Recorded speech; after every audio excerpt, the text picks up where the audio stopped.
Bonjour à tous. Aujourd'hui, nous allons nous intéresser à une partie du livre Ghost Tracks écrit par Cheryl Awicks, Ed et Lorraine Warren et publié en 2004. Nous allons nous focaliser sur l'étude du cas numéro 5, Amityville, canular ou horreur.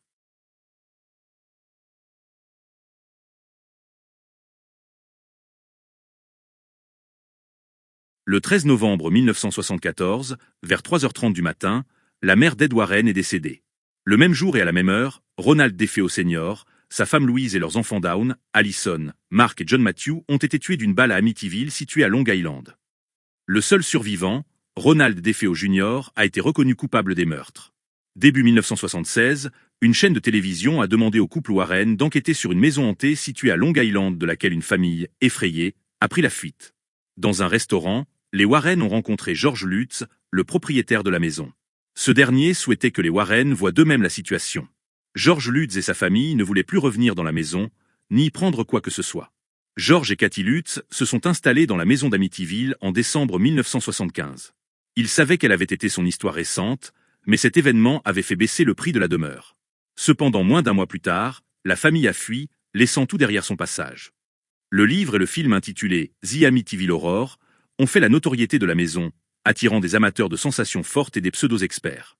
Certains ont prétendu qu'il s'agissait d'un canular, ce qui n'était pas l'avis de George et Cathy Lutz. Lorsque les Warren ont été interrogés sur cette affaire, ils ne pouvaient parler que de leur expérience lors de leur enquête en 1994. Ed et Lorraine ont questionné George par téléphone afin d'obtenir des détails sur les événements. La conversation a été enregistrée. Selon le livre The Amityville Horror de Jay Hanson, le père Ralph a été témoin d'événements désagréables et étranges en bénissant la nouvelle maison de George et Cathy Lutz. Puis, il a nié les faits. Après avoir fait remarquer que dans le livre, il est écrit que le prêtre a entendu une voix lui disant de sortir lorsqu'il bénissait la maison, Lorraine demande à George si quelqu'un d'autre a entendu cette voix et si l'audition de cette voix était due à de la télépathie. George répond qu'il n'était pas avec le prêtre à ce moment-là et que le prêtre ne leur a jamais parlé des problèmes qu'il a rencontrés lors de sa bénédiction. Lorraine lui demande si le prêtre s'est tué afin de ne pas accabler la famille. George réplique que la seule chose que le prêtre leur a dite, c'était de ne pas se servir d'une certaine pièce comme chambre, car il ressentait quelque chose qui ne lui plaisait pas et qu'il fallait garder la porte de cette pièce fermée. La famille comptait utiliser cette pièce comme atelier de couture. Lorsque Lorraine a enquêté dans la maison, quand elle est entrée dans cet atelier de couture, elle a dit « Je ne veux pas être plus près de l'enfer ». Lorraine questionne George sur les lévitations. George répond que celles-ci se sont produites lors des dernières nuits dans la maison et après leur départ. Les lévitations ont concerné surtout Cathy et une fois pour George. Tandis que les enfants étaient secoués et traînés sur le sol, George dit avoir eu l'impression de ne pas pouvoir bouger de son lit et que sa femme était dans une transe de sommeil. George et sa femme auraient été en état de paralysie psychique. Ed demande des précisions sur la scène lorsque George a vu Cathy léviter et qu'il l'a attrapée. Alors que George et sa femme étaient en méditation chez la mère de Cathy, il a vu sa femme glisser le long du mur comme si on la suspendait. George l'a attrapée et l'a réveillée. Sa femme avait des marques sur le ventre. Une autre fois, juste après leur départ, lorsque George et Cathy dormaient, ils ont eu conscience qu'ils volaient. Lorsque George attrapait Cathy lors des lévitations à Amityville, il dit qu'il n'était pas difficile de la faire redescendre, qu'elle se réveillait juste après et qu'elle n'était pas terrifiée. George dit avoir lévité 2 fois chez sa belle-mère et que Cathy a lévité 2 fois dans la maison. Lorsque tous deux étaient en lévitation, ils pouvaient se parler. Les Warren pensent que ces expériences sont possibles et probables. Lorraine demande à George ce que les enfants ont vu d'autre dans la maison, en plus des meubles qui bougent. George dit que Missy, de son vrai nom Melissa, leur a parlé d'un cochon de compagnie. Il pensait alors que ce cochon était issu d'un rêve de petite fille. Cependant, un soir que George et Cathy étaient à la maison, ils ont vu 2 yeux rouges les fixer du hangar à bateau. Ils ont ensuite vu dans la neige des empreintes d'un animal à ongles longs qui allait du quai à la rivière. Ed questionne George sur la substance qui sortait des serrures et qui ressemblait à du sang. George dit que la substance sortait directement des serrures, que les gouttes ressemblaient à des larmes et qu'il n'a pas réussi à faire analyser la substance, car il n'arrivait pas à l'enlever avec son couteau.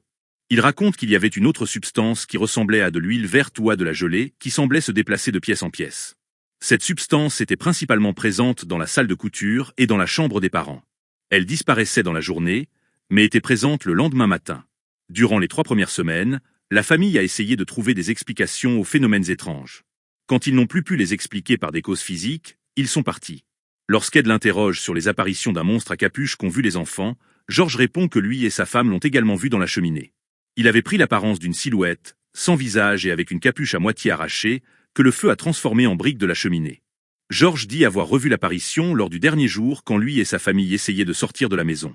Lorsque Ed et Lorraine ont inspecté la maison, ils ont remarqué que ce qu'il y avait dans la cheminée ressemblait à ce qu'ils avaient vu dans un autre cas. George raconte que lors de la dernière nuit passée dans la maison, quelque chose s'est glissé dans le lit. Il y avait des traces de pas et on pouvait sentir le poids. En même temps, ailleurs dans la maison, il a entendu le bruit d'une fanfare. Quand George est descendu, il n'y avait plus de musique, mais des bruits de pas et des portes et des fenêtres qui s'ouvraient et se fermaient à toute vitesse. Ed le questionne sur la porte d'entrée, qui était presque arrachée de ses gonds. George dit l'avoir trouvée comme cela un matin, alors que la porte pesait très lourd. Il dit également que les portes de l'enclos à poubelle étaient quelquefois ouvertes, quelquefois fermées et que la moitié ont été arrachées de leurs gonds. Ce n'est que lorsque presque toutes les portes de la maison ont commencé à claquer, que des coups de feu se sont fait entendre. Ed l'interroge sur de potentielles odeurs, puisque le prêtre dit avoir senti des odeurs nauséabondes chez lui. George affirme avoir senti une odeur de parfum bon marché et une odeur désagréable au sous-sol, comme si quelqu'un avait été malade. Lorraine interroge George sur les dates d'achat et d'emménagement de la maison. George dit avoir emménagé le 18 et dit qu'ils ont commencé à s'inquiéter des choses qui se produisaient le 23. Ils ont tout d'abord essayé d'apporter des explications aux événements. La famille a changé de comportement et est devenue déprimée sans raisons apparentes. Les membres étaient épuisés par les portes qui claquaient, par les réveils à 3h30 et par les mouches dont ils ne parvenaient pas à venir à bout. Ed dit au lecteur que lui et sa femme avaient déjà rencontré les diverses manifestations racontées par George et que les Lutz auraient dû être des menteurs instruits et doués pour inventer tout cela. Ed demande à George s'il ne s'était pas inquiété d'emménager dans la maison dans laquelle 6 membres d'une famille ont été assassinés. George dit qu'il pensait que la maison n'avait rien à voir avec les meurtres. Par contre, après les événements, ils ont voulu avertir les autres. Lorraine le questionne sur un soutien éventuel de l'Église. George répond que l'Église a été là quand ils en ont eu besoin. Au début, Cathy et George se parlaient des événements étranges et finissaient par les mettre sur le compte de l'imagination. Mais ensuite, des faits plus étranges se sont passés et se sont accumulés. George dit qu'il émettait des sons anormaux. Ed lui demande combien d'argent George a perdu en quittant la maison sans rien prendre avec lui. Selon George, il faut prendre en compte l'acompte de 28 000 $ pour la maison, la nécessité de vendre la maison à un mauvais moment pour le faire, leurs 2 bateaux, leurs 3 motos, les frais pour l'aménagement de la remorque et l'entreprise vendue au rabais. La famille Lutz a environ au total perdu 100 000 $. Ed souligne qu'on ne perd pas une telle somme pour simplement créer un canular. George informe que lui et sa femme ont dû contracter un prêt immobilier pour pouvoir acheter la maison, dont la valeur s'élevait à 80 000 $. Il dit qu'il lui aurait été bénéfique de brûler sa maison, puisque celle-ci était assurée pour sa valeur à neuf, mais qu'en fuyant, la famille a perdu beaucoup d'argent. Lorsque Ed et Lorraine ont visité la maison, les affaires des Lutz étaient effectivement restées à la maison. L'argent tiré du livre et du film sur l'affaire n'a même pas couvert les frais juridiques. D'après une légende, les Indiens Shinnecock avaient un enclos sur le terrain des Lutz et y ont enterré John Ketcham, qui était un homme qui aurait fui Salem lors des procès des sorcières. George n'a jamais pu vérifier la véracité de ces informations. Dans un magazine, Donald Newlove a révélé les sentiments psychiques qu'a eu Alex Tanis lors de son exploration dans la maison. Lorsque le docteur Carlos Oasis, Alex Tanis et Donald Newlove ont visité la maison, ils ne savaient rien des meurtres et savaient seulement que la maison était hantée. Tanis a pu situer les pièces dans lesquelles les meurtres ont eu lieu et a su que le terrain était un cimetière indien impie. Des Hollandais auraient tué des Indiens sur ce site lors d'un mariage. Le terrain serait depuis maudit. Des Indiens, atteints de la fièvre jaune, auraient été attachés à des arbres sur cette zone et auraient été abandonnés à leur sort. D'après George, ces informations ne correspondent qu'à des oui-dire, mais selon l'auteur de The Amityville Horror, elles sont présentes dans les archives de la Société historique d'Amityville. Après que George ait refusé de laisser entrer dans la maison Stephen Kaplan et une équipe de télévision, Stephen Kaplan a prétendu que le cas était un canular. Alors que Kaplan dirigeait différents instituts de paranormal, il était inconnu des organisations et universités de parapsychologie. Le doctorat de Kaplan avait également des origines douteuses. Ed veut en savoir plus sur la rencontre entre George et Kaplan. George dit que c'est peut-être lui qui l'a appelé après avoir lu ou entendu Kaplan parler des problèmes paranormaux dans certaines maisons de Long Island et de la maison des Lutz comme d'un endroit duquel les gens devaient se tenir loin. George ne lui a jamais donné la permission d'inspecter la maison. George et Cathy ont rencontré Kaplan et une sorcière blanche dans un restaurant. Après la rencontre, George a voulu en savoir plus sur Kaplan avant de le laisser entrer dans la maison. Il s'est alors rendu compte que personne n'avait jamais entendu parler de Kaplan. George l'a appelé pour lui indiquer qu'il ne voulait pas le laisser inspecter la maison, n'ayant pas pu vérifier son expérience. De plus, le fait que Kaplan ait fait appel à une sorcière a rebuté le couple. Ed dit que Kaplan a affirmé que George suivait un traitement psychiatrique juste avant son emménagement. George révèle qu'il n'a suivi qu'une thérapie de groupe suite à son divorce en 1974. Dans un article, il est écrit que Kaplan a mené une enquête pendant plusieurs mois sur le cas et qu'il a conclu que l'histoire était un canular, que les Lutz changeaient les faits d'une histoire à l'autre et que les Lutz ont menti pour des raisons financières quand ils étaient endettés. Alors que l'article précise que George n'a pas pu effectuer le prochain versement hypothécaire, George dit avoir remboursé l'hypothèque jusqu'en juillet et août 1976. Alors que la famille était partie vivre en Californie, elle continuait à payer les mensualités de la maison. George se plaint des journaux qui ont contribué à ce que la maison soit cambriolée et vandalisée et du fait que certains prétendent avoir inspecté la maison alors qu'ils ne l'ont pas fait. Alors que dans le livre, il est mentionné que le sergent Pat Camarato a inspecté la maison et a vu certaines preuves. George dit que cela n'est pas vrai et que cela provient peut-être d'une fausse information dans un article de presse. L'auteur du livre, nommé Jay Hanson, n'a pu se baser que sur des enregistrements et des articles de presse, les Lutz ne l'ayant pas autorisé à entrer dans la maison. George dit également que les enregistrements n'étaient pas de la meilleure qualité puisqu'ils étaient destinés pour eux-mêmes et non pas pour qu'une autre personne les entende. William Weber, qui est l'avocat de DeFeo, a obtenu de DeFeo qu'il cède ses droits sur son histoire et l'histoire de sa famille dans la maison. Les Lutz ont reçu un contrat afin que leur histoire soit adaptée en 3 films et en 3 livres. George et Kathy n'étaient pas intéressés par le projet. Cependant, ils souhaitaient qu'un livre soit publié afin d'aider les personnes traversant la même épreuve. Ils se sont rendus à New York et ont rencontré Tom Mossman et Jay Hanson dans le but de discuter d'un livre. Ed demande si les Lutz n'ont pas acheté une maison, qu'ils ont fait passer pour hantée, afin de gagner $1 million grâce à un livre. George remarque qu'il aurait fallu être stupide pour n'avoir pas rangé certaines choses avant ou pour avoir acheté un bateau au mauvais moment. Il affirme n'avoir rien dit aux enquêteurs quand ils sont entrés dans la maison et ne pas les avoir payés. Ed fait remarquer au lecteur que George ne lui a effectivement rien dit et qu'il n'est pas entré dans la maison avec les autres. George dit ne pas avoir eu l'impression d'être victime d'une attaque paranormale, avant qu'un ami ait fait une prière dans chaque pièce et tenté de faire partir ce qui était là. La situation a, par la suite, empiré. Selon les Warren, il s'agit d'une provocation religieuse qui a incité l'entité maléfique à se manifester. George déclare que, contrairement à ce qui est inscrit dans le livre, seule la dernière semaine parmi les 28 jours a été difficile pour la famille. Selon George, ce sont les phénomènes qui ont effrayé toute la famille ainsi que l'impossibilité de leur donner une raison rationnelle qui l'a poussé à fuir la maison. Étant un ancien marine, George ne doit pas être une personne du genre à s'effrayer facilement. Il dit avoir été prêt à faire n'importe quoi afin de résoudre le problème et avoir sa maison. Cependant, il dit avoir senti que cette chose n'était plus intelligente que lui. Ronald DeFeo Senior a rencontré le père Wren, car il cherchait à se libérer d'un démon sur le dos. Il a ensuite placé des statues religieuses dans la maison et a fait dire des messes. Peu après, quasiment toute la famille a été tuée. George dit avoir un message du prêtre pour les Warren qui consiste en la phrase « Il ne laisse jamais partir ceux qui y sont allés ». Ceci signifie qu'ils atteignent les autres d'une manière ou d'une autre, un jour ou l'autre. Ed raconte que lui et Lorraine ont été témoins de 2 sombres cyclones psychiques chez eux le soir suivant l'enquête dans la maison d'Amityville. Il raconte également avoir eu un accident de voiture sans raison apparente après avoir dit que l'horreur d'Amityville ne pouvait pas les atteindre ici. Dans son livre, Jay Hanson raconte qu'un des responsables se sentait mal lorsqu'il travaillait sur le manuscrit quand il se trouvait à Long Island, mais qu'il ne ressentait rien quand il travaillait à Manhattan. Presque tous les hommes, même ceux de l'équipe de tournage, impliqués dans l'enquête des Warren, ont été victimes de crises cardiaques. Ed dit avoir survécu à la sienne. L'auteur du livre est décédé des suites d'une opération cardiaque. Le jeune homme qui a vécu dans la maison, suite à la fuite des Lutz, est décédé d'une crise cardiaque. Le livre et le film ont eu pour conséquence d'attirer sur Amityville une attention indésirable. Des questions se sont posées concernant les meurtres des DeFeo, telles que pourquoi la famille ne s'est pas réveillée au premier coup de feu ou pourquoi les voisins n'ont rien entendu. Ces questions se dissipent dès que l'on se penche davantage sur l'affaire. Ron DeFeo a été inculpé et reconnu coupable des meurtres. Après leur procès et leur déménagement en Californie, les Lutz ont maintenu avoir été chassés de leur maison. Après que le récit de Kathy ait été analysé par un évaluateur de stress psychologique, il s'est révélé qu'elle disait la vérité. Suite à leur passage dans la maison, les Lutz n'ont plus connu la réussite financière et la tranquillité d'esprit. George et Kathy ont divorcé. Ed et Lorraine ont vu et ressenti des choses quand ils ont inspecté la maison. Certaines personnes qui ont enquêté avec eux ont dit n'avoir pas été là et des personnes qui n'étaient pas là ont dit avoir été présentes. Une loi du Connecticut oblige les vendeurs de maisons de spécifier les tragédies ou la prétendue hantise des lieux. Lorraine, qui est une voyante, a pu identifier les meurtres, mais n'a décelé aucun autre élément historique troublant.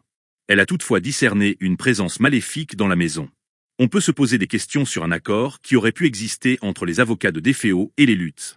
Ed ignore comment a débuté cette histoire. Cependant, il affirme que le mal s'est senti invité à jouer. Ed avoue qu'il y a des incohérences entre le livre et les événements, comme les faits qui se sont étalés sur 28 jours dans le livre, alors qu'ils ne se sont intensifiés que lors de la dernière semaine. Il explique que l'auteur avait une méconnaissance de la maison et du terrain et n'a pu se baser que sur des recherches, des citations et des enregistrements qui n'étaient pas destinés à être entendus par autrui. L'histoire des Lutz a été rendue publique afin de préserver la santé mentale des personnes connaissant des expériences similaires, mais cela a apporté des problèmes à la ville en attirant de mauvaises personnes. Quand des personnes demandent aux Warren si le mal est toujours dans la maison d'Amityville, ils ne peuvent pas répondre sachant que les esprits ont une perception différente du temps et que le moindre changement peut provoquer des manifestations. Certaines personnes ont vu une ressemblance entre les visages de Ron DeFeo et de George Lutz. D'après son expérience, Ed affirme qu'un phénomène maléfique est bel et bien arrivé à Amityville au milieu des années 70. Il reconnaît le schéma habituel qui commence par l'invitation, puis l'infestation, l'oppression et enfin la possession. Personne n'aurait pu inventer cette histoire avec tous ces détails. Personne n'aurait pu implanter les images psychiques que Lorraine a eues et personne n'aurait pu modifier les photos prises sur les lieux. En effet, sur une photo apparaît l'exorciste Padre Pio décédé et sur une autre apparaît un enfant aux yeux rouges, alors que la maison était déserte d'enfants. Les photos ont été prises lors de l'enquête de 1976. Elles montrent la maison telle qu'elle était lorsque les DeFeo et les Lutz y habitaient. Elle a été depuis rénovée par les propriétaires. Parmi le texte se trouve la photo étrange du garçon aux yeux brillants qui n'était visible de personne lors de la prise de vue. Sur une autre photo, nous voyons deux visages, ceux de Padre Pio et de Ron DeFeo, sur les bois du cerf situés dans une pièce de la maison. La rédaction du récit repose sur des éléments de la conversation téléphonique qu'ont eu Ed et Lorraine Warren avec George Lutz. La première partie permet de poser le contexte. Certains passages écrits par Ed permettent de donner des précisions au lecteur ou de lui fournir les conclusions du couple. La dernière partie contient des photos des lieux ainsi que quelques explications. Manquant d'éléments sur le cas, Ed et Lorraine Warren ne pouvaient pas répondre à certaines questions. L'interrogatoire avec George Lutz leur permet d'avoir des éléments de réponse. Les questions tournent sur ce que les Lutz ont expérimenté dans la maison et aussi ce qu'il s'est passé ensuite. Ed met beaucoup l'accent sur les conséquences de la médiatisation de cette histoire, qui a attiré les amateurs de sensations fortes et des pseudo-scientifiques. Il souligne également à plusieurs reprises et grâce à différents arguments qu'il est peu probable que les Lutz aient inventé cette histoire. Cependant, au sein même de l'interrogatoire, certains éléments dans le discours de George clochent. Ainsi, dans la partie intitulée « Précision concernant la lévitation », George affirme qu'il a été en lévitation 2 fois en dehors de la maison et que sa femme a été en lévitation 2 fois à l'intérieur de la maison. Or, plus en avant dans cette partie, il dit que les lévitations concernaient surtout Cathy et qu'il n'a été qu'une fois en lévitation. Il précise également qu'il a vu Cathy en lévitation alors qu'ils étaient chez la mère de Cathy. George mentionne également un moment durant lequel lui et sa femme étaient tous les deux en lévitation. Dans la partie « Clarification du mobile », George semble avoir du mal à exprimer clairement l'argent qu'il a perdu en quittant précipitamment sa maison. Ed doit même le pousser afin qu'il affirme avoir perdu au total environ 100 000 $. Peu après, il dit avoir perdu entre 28 000 et 100 000 $. Quelqu'un qui a perdu beaucoup d'argent ne peut pas être aussi approximatif dans les chiffres. En parlant de nombres, nous ne savons pas au juste ce qu'a rapporté aux Lutz la publication du livre relatant leur histoire. Dans la partie « Clarification du mobile », il est écrit que l'argent provenant des sorties du livre et du film n'a même pas couvert les frais juridiques. Cependant, dans la partie « Précision concernant l'idée du livre », Ed sous-entend que le livre a permis à la famille de gagner $1 million. Les raisons de sortie du livre sont également étranges et non solides.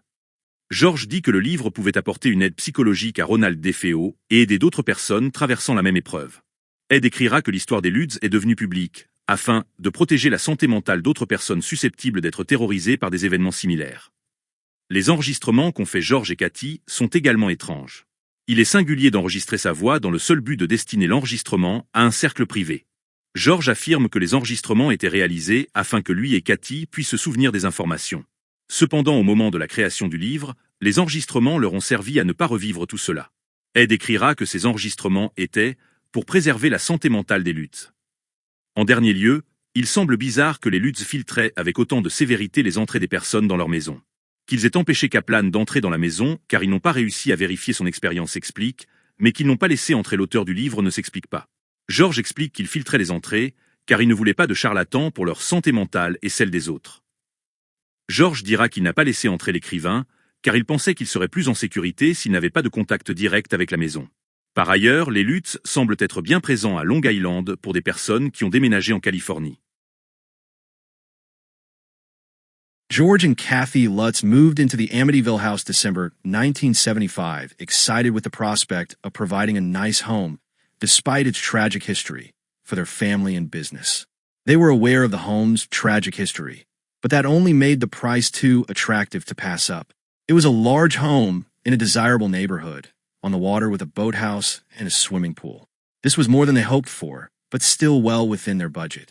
This was the home where they planned to raise their children and retire. Yet less than a month after moving in, they left the house, relinquishing all their belongings along with their business. A few months later, they left family and friends to move to California and put as much distance between them and that house as possible. The book and movie entitled The Amityville Horror created their own set of problems. They attracted thrill seekers and all kinds of pseudo-experts after the fact. Some tried to capitalize on the notoriety while the town struggled to play it down. Details in the book and movie were scrutinized and debated. Finally, it seemed in everyone's best interest to acclaim hoax. Despite losing court cases based on details, the George and Kathy Lutz maintained that it was not a hoax, and we believe them. We were constantly being asked about this case by the media and our lecture audiences. We could only answer based on our own experience investigating the house in 1994. We could not answer regarding the details of what Kathy and George experienced. Also, the notoriety of the case had brought all sorts of people out of the woodwork, claiming they had investigated the house. It was hard to determine who had been truly involved and who just wished they were. Again, only the homeowners could verify this information. At a scheduled day and time, I got George on the phone to help clarify details related to the case. Both Lorraine and I picked up extensions in our home. With George's permission, I taped our entire conversation. "George," I began, "this is one of the most controversial cases Lorraine and I have ever investigated. It sure is keeping us on our toes." Lorraine interjected, "We have some questions we would like to ask you concerning what took place in your Amityville home on 112 Ocean Avenue. Questions that have been asked of us whenever we lecture."